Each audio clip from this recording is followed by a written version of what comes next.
Vemulawada municipal పరిధిలో గల తిప్పాపూర్లో ఎన్నో ఏళ్లుగా పెండింగ్లో ఉన్న మహిళా సంఘాల భవన నిర్మాణ పనులకు మోక్షం లభించనుంది.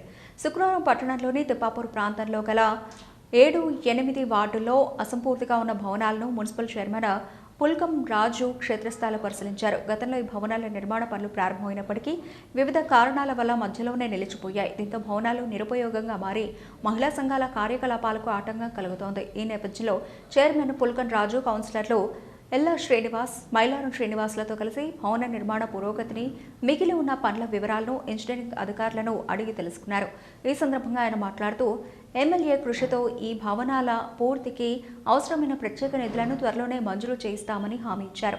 నిధులు విడుదలైన వెంటనే యుద్ధ ప్రాతిపదికన నిర్మాణ పనులు చేపట్టి పూర్తి చేస్తామని తెలిపారు. మహిళా సంఘాలకు సొంత భవనాలు అందుబాటులోకి వస్తే వారు సమావేశానికి నిర్వహించుకోవడానికి, శిక్షణ కార్యక్రమాలకు ఎంతో సౌకర్యంగా ఉంటుందని ఆయన పేర్కొన్నారు. ఈ కార్యక్రమంలో ఏఈ అనన్య, మున్సిపల్ సిబ్బంది, నాయకులు, మహిళలు తదితరులు పాల్గొన్నారు.